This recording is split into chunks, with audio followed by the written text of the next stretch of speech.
প্রিয় দর্শক, আমন্ত্রণ জানাচ্ছি নিউজ আওয়ার এক্সট্রা অনুষ্ঠানে। সাভার ট্র্যাজেডির সূত্র ধরেই আজকে মে দিবসে আমাদের আজকের আয়োজন রক্তে ভেজা মে।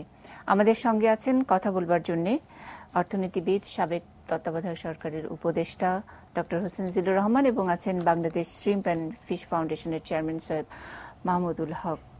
আমরা আমাদের আলোচনা শুরু করব। মাননীয় প্রধানমন্ত্রী আজকে মে দিবসের অনুষ্ঠানে কথা বলেছেন এবং সঙ্গত কারণেই আজকে এই সাভার ট্র্যাজেডি নিয়েই সব কথা বলেছেন।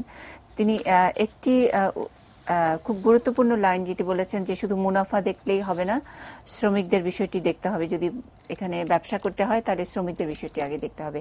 একটু প্রধানমন্ত্রীর কথার একটু শুনে এসে আমরা স্যার আমি আপনার কাছ থেকে শুনতে চাই।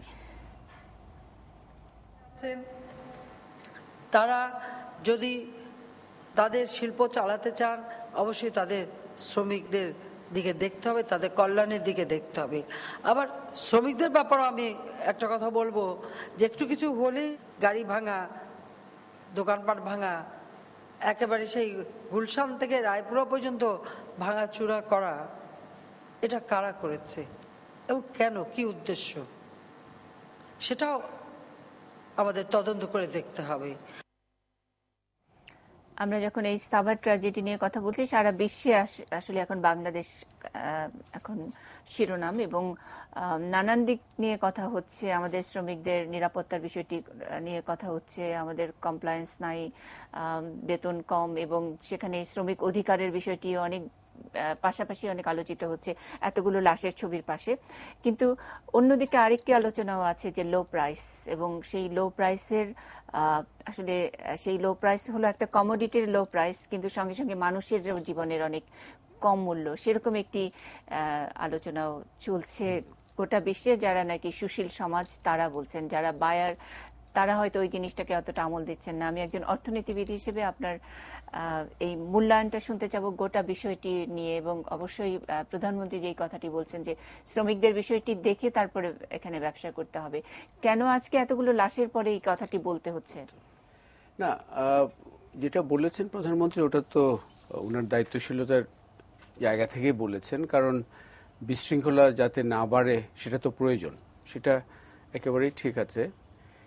তবে আমি একটা কথা বলবো যে এটা কি আজকে একটা কি কোনোদিন ঘটেনি এরকম ঘটনা তো নয়। একটা মিছিল, এর আগে তাজরিন, তার আগে স্পেকট্রাম, তার আগে যার জন্য আমার মনে হয় আজকে আমাদের দুই স্তরে আলোচনাগুলো করা দরকার। একটি হচ্ছে আপনি যেটা বললেন বিশ্বব্যাপী একটা আলোচনা হচ্ছে যে লো প্রাইস, কারণ ওই সেই মুনাফার যে অতি মুনাফার খোঁজ কিন্তু আমাদের দেশীয় উদ্যোক্তা যেমন করছেন, সেই বিদেশি উদ্যোক্তাও কিন্তু করছেন আর কি। সেটা একটা আলোচনা, সেটা হচ্ছে বিশ্বব্যাপী এই বিষয়গুলোর সমাধানের একটা প্রচেষ্টা। কিন্তু আমি আমাদের আগের অভিজ্ঞতা থেকে যেটা বুঝতে পারি যে আমাদের একই সাথে খুবই সুনির্দিষ্ট দৃষ্টি রাখা উচিত। একটি অ্যাকচুয়াল ঘটনা ঘটেছে রানায়, অ্যাকচুয়াল মানুষ মারা গেছে, অ্যাকচুয়াল মানুষ এখনো হাসপাতালে কাতরাচ্ছে, অ্যাকচুয়াল স্বজনহারা এখনো খুঁজে বেড়াচ্ছে। সেই সুনির্দিষ্ট বিষয়টা আবার আমরা যে বৃহৎ আলোচনার ভেতর হারিয়ে গেলে চলবে না। তার মানে হচ্ছে যে এই মুহূর্তে যারা স্বজনহারা যারা আছেন, যারা আপনার এই মুহূর্তে ইনজিওর্ড অবস্থায় বিভিন্ন হাসপাতালে আশ্রয় নিয়ে আছেন, তাদের বিষয়টা কিন্তু একটা জেনারেল আলোচনার মধ্যে চাপা পড়ে গেলে চলবে না। এবং আমরা এই জায়গাটা আমি মনে করি যে স্পেসিফিক্স খুব জরুরি এখানে, যে আমরা আগের মতো যে একটা যেটা দেখি যে ঘটনা ঘটলে বিভিন্ন পর্যায় থেকে দুই ধরনের ব্যাপার হয়, সতর্ক করা হয়, আশ্বাস দেওয়া হয়, তারপরে এক ধরনের যে কিছুদিন পর সেই সতর্কতাও কোথায় যেন চলে গেছে, আশ্বাসগুলো দেখা। কালকে আমরা গেছিলাম সাভারে আয়না মেডিকেল হাসপাতালে, সেখানেও ওই ডাক্তার যিনি, ওনারা অসম্ভব ভালো একটা কাজ করেছেন, ডক্টর এনাম এবং তার সার্বিক টিম, ছাত্র থেকে শুরু করে সবাই, সেখানেও এই বক্তব্যটা এসছিল যে আশ্বাসের একটা বিরাট ব্যাপার চলছে, কিন্তু বাস্তবতাটাও দেখার বিষয় আছে। ওই যে আমরা আইসিইউ, অর্থোপেডিক ওয়ার্ড বিভিন্ন জায়গায় গেলাম, সেখানে যে শ্রমিকগুলো যারা আহত, তারা যে শুয়ে আছে, কাটা পা, হাত পা কাটা, স্পাইন ভাঙা, তাদেরকে যে সহায়তার বিষয়টা, এটা একদম খুব গুরুত্বের সাথে আমাদের রাখতে হবে।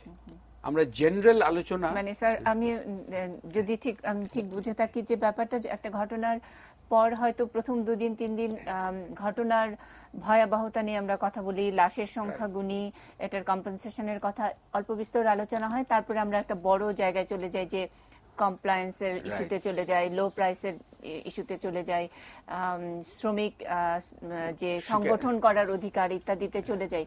কিন্তু আসলে এই মুহূর্তের যে প্রয়োজনীয় ব্যাপারগুলো সেগুলো যতই সময় যাক না কেন, যে এগুলো আগে সেটেল করে তারপরে বড় জায়গায় ওগুলো যদি সেটেল করি তাহলেই কিন্তু বৃহত্তর গুলো যে আমরা সিরিয়াসলি দেখছি সেই বিষয়টা উঠে আসবে।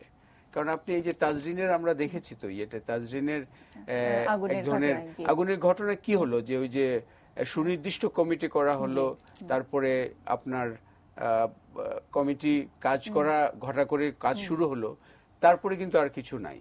স্পেকট্রামের বিষয়টা এবং তাজরিনের যারা মালিক তো এখনো মানে তার কিছুই হয়নি। ইনফ্যাক্ট ইলেকশনে নাকি খুব জোরালো ভূমিকা রেখেছেন তাদের নিজেদের ইলেকশন, মানে বিজেএম এর ইলেকশনে। এবং এইসব ফোরামের ছত্রছায়ায় যদি এই গার্মেন্টস মালিকরা যদি পার পেয়ে যায়, এবং মানে একটা গার্মেন্টস পড়া মানে তো শুধু তার ক্ষতি হলো তা না, গোটা ইন্ডাস্ট্রি এবং বাংলাদেশের ইমেজ। আমার মনে হয় আমরা কয়েকটা বিষয়, একটা হচ্ছে যে যারা সাভারের এই ঘটনায় যারা ক্ষতিগ্রস্ত তাদেরকে সুনির্দিষ্টভাবে আমাদের চিন্তার মাথার মধ্যে রাখতে হবে, ফলো আপ করতে হবে। এখানে ওই সার্বিক আলোচনায় যে এবং গোড়া থেকে ধরো একটা আমি আলোচনা দেখছি, গোড়া থেকে দেখতে হবে, গোড়া থেকে দেখার যে বিল্ডিংটা কি ডান দিকে হেলানো ছিল নাকি বাম দিকে হেলানো ছিল, এবং কে পারমিশন দিয়েছিল ইত্যাদি। এইটা বেশি যখন বলি তার মানে হচ্ছে কিছু দেখা হবে না এবং আসল জিনিসটা হারিয়ে যাচ্ছে। যাদেরকে কম্পেনসেশন দিতে হবে সেটাও যেন আমরা পরবর্তীতে না বলি, ভুলিয়ে দেওয়ার একটা চেষ্টা থাকে। এবং আমরা কালকে একটা আমি প্রেস কনফারেন্স দেখছিলাম বিজিএম এর যে 541 জন শ্রমিকের চিকিৎসার দায়িত্বভার তারা নিয়ে নিয়েছেন ইত্যাদি। এই ধরনের ইয়েতে আমাদের এখন জানতে হবে 541 জনের নাম তাদের ঘোষণা করতে হবে, ইন্টারনেটে ছেড়ে দিতে হবে এবং মিডিয়ার কাছে দিতে হবে, এবং আমরা নাগরিক সমাজ থেকে এটা আমরা ট্র্যাক রাখবো যে আসলে ওদের কি হচ্ছে। কারণ এই ধরনের যে একটা এই আশ্বাসের একটা কথাবার্তা, তারপরে যখন রাগটাকে একটু কমে গেল তখন ভুলে গেলাম, এটা হবে না। তো একটা বিষয় হচ্ছে সাভারের যে ক্ষতিগ্রস্ত যারা, তাদেরকে আমরা যদি সুনির্দিষ্টভাবে একটা উদাহরণ তৈরি করতে পারি যে একটা ভিন্নভাবে আমরা লেগে থেকে এটা দেখে ছাড়বো, কিন্তু এটা মানে নয় যে অন্যগুলো দেখবো না। এখানে আমি মনে করি আরো দুটা বিষয় আমরা হয়তো আলোচনা অনেক কিছু আসতে পারে, আর আরো 2-3টা বিষয় আসছে। একটি হচ্ছে এই যে এই সেক্টরটা খুব বড় হয়েছে এবং এটা অত্যন্ত গুরুত্বপূর্ণ একটা সেক্টর, এবং আমি মনে করি যে আলোচনা যেটা হচ্ছে, জনাব আবেদ সাহেবও একটা লেখা দেখলাম, দায়িত্বশীলতার ভিত্তিতে করেছেন, এবং গ্লোবালিও আলোচনাটা এমন হওয়া উচিত যে বাংলাদেশের গার্মেন্ট ইন্ডাস্ট্রিকে পানিশ করতে হবে, এই ধরনের একটা সিদ্ধান্তের দিকে যেন বৈশ্বিক আলোচনাটা না যায়। কিন্তু একই সাথে আমি বিজিএমই এর আমাদের ভাবমূর্তি সংকট হচ্ছে, আমরা এইটাও গ্রহণযোগ্য কোনো অবস্থা নয়। যে লাশ এখনো হয়নি, 3 দিনের মাথায় 4 দিনের মাথায় তারা এখন দায়িত্বশীলতা এবং ভাবমূর্তি নিয়ে কথা বলার চেষ্টা করছেন, এবং সেটা মিডিয়া সত্য প্রকাশের মাধ্যমেই, এবং আমরা সবার সামনে দাঁড়িয়ে আমাদের দায়িত্ব পালন করছি সেটা দেখাবার মাধ্যমেই কিন্তু ভাবমূর্তি আরো উন্নত হবে। আমরা লুকিয়ে কিছু ভাবমূর্তি কোনো সময় উন্নত হবে না। একটা বিষয় আমার এখানে মনে হচ্ছে, মাহমুদ তুমি অ্যাড করতে পারো, যে এত বড় সেক্টর এবং এখানে কিন্তু অনেক ভালো উদ্যোক্তা আছেন, অনেকে কিন্তু খুব ভালো করে ফ্যাক্টরি চালাচ্ছেন, ইভেন শ্রমিকদের বিষয়গুলো অত্যন্ত দায়িত্বের সাথে দেখছেন।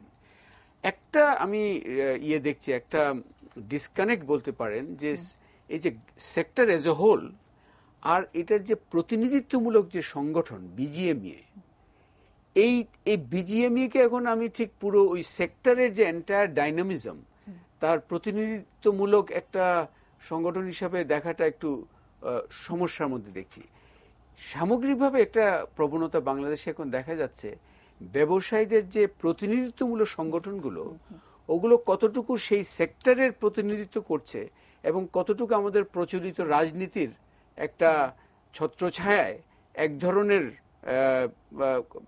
কর্মকাণ্ড করছেন, এটা একটা বড় প্রশ্ন রয়ে গেছে। ইভেন এফবিসিসিআই ইত্যাদি তারা কতটুকু আমাদের বাংলাদেশের বিজনেস সেক্টরের ভয়েসগুলো তুলে আনছেন, আর কতটুকু এই যে ক্ষমতার প্রতিযোগিতার যে রাজনীতি তার একটা অঙ্গ জায়গা হিসেবে কাজ করছেন, এখানে একটা বড় বিষয়। এবং বিজিএমইএ আমরা অনেকে ভাবছেন যে বিজিএমইএ এর কিছু সমালোচনা করা মানে garment sector as a whole, এটা একটা সুস্পষ্ট পার্থক্য টানা দরকার।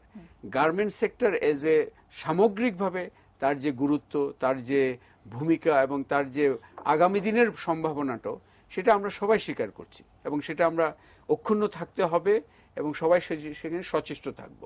কিন্তু প্রতিনিধিত্বশীল সংগঠন হিসেবে যারা আছে তারা আসলে কতটুকু সেই সেক্টরের দীর্ঘমেয়াদী যে ইন্টারেস্টগুলো সেগুলো শক্তির সাথে, সক্ষমতার সাথে, দায়িত্বশীলতার সাথে তুলে আনছে, এটা নিয়ে মনে হয় একটা বড় প্রশ্ন রাখা হয়েছে। এবং বিজিএমই এর এই যে কমপ্লায়েন্স নিয়ে যেমন যে খুবই একটা হালকা ধরনের যে টিক দেওয়ার মতো আর কি, যে বলেছেন আচ্ছা ঠিক কমপ্লায়েন্স হয়ে গেছে, এই তাজরিনের ইয়ের পরে তারা এক ধরনের কিন্তু বিশ্বাসযোগ্যতার একটা সংকটের মধ্যে পড়েছেন এবং তাদের জন্য এটা একটা চ্যালেঞ্জ যে তারা উইদিন কোর্টস প্রতিনিধিত্বশীল সংগঠন হিসেবে আছেন, কিন্তু আসলে সেক্টরের যে এন্টায়ার ডাইনামিজম এবং অনেক যারা খুবই প্রতিভাবান উদ্যোক্তা এই সেক্টরে কাজ করছেন, আমি তো মনে হয় না সবাই এটাতে এই বিজিএমই এর পলিটিক্সে তারা খুব একটা উৎসাহী। তারা মনে হয় তাদের ওই ফ্যাক্টরির ইয়েগুলো নিয়ে আরো বেশি নিবেদিত থাকেন এবং তারাই কিন্তু সেক্টরকে এগিয়ে নিয়ে যাওয়ার জন্য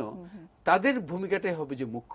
এই বিজিএমই ইত্যাদির এসব সংগঠন যারা তাদের এই দায়িত্বশীলতার পরীক্ষায় যদি পাশ না করেন, তাহলে কিন্তু আমাদের ওই প্রচলিত রাজনীতির ছত্রছায়ায় বিভিন্ন ধরনের সংগঠনগুলো কিন্তু তাদের মূল দায়িত্ব থেকে সরে গিয়ে ওই ক্ষমতার প্রতিযোগিতার যে রাজনীতি এবং কিছু সুযোগ সুবিধা পাওয়ার যে রাজনীতি, তারই একটা ভয়েস হিসেবে চলে আসছে।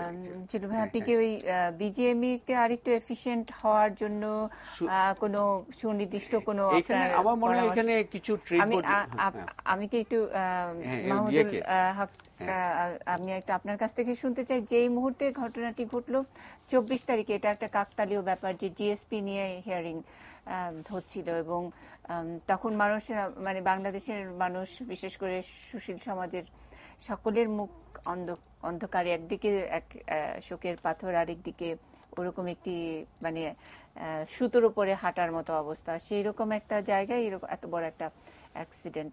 আপনি তো মানে ইউএসটিআর এর হিয়ারিং এ আপনি ছিলেন। এই ঘটনাটির প্রেক্ষাপটে আমাদের আসলে বার্গেনিং এর জায়গাটা আমরা কিভাবে আরেকটু জোরদার করতে পারি? ধন্যবাদ।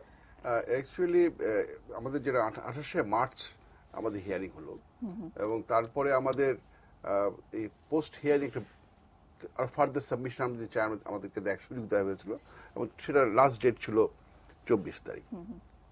এবং ইউএসটিআর এর যে হিয়ারিংটা হলো, সেখানে তো হিয়ারিংয়ে ওদের বিভিন্ন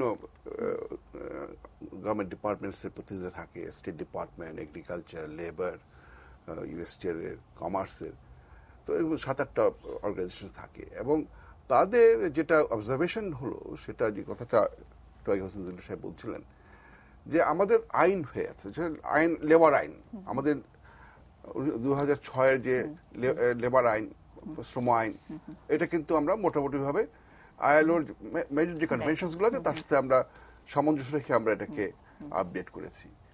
আমাদের বিল্ডিং কোডস আছে, আমাদের ফায়ার সেফটি কোডস আছে, কিন্তু সমস্যা হচ্ছে এনফোর্সমেন্ট।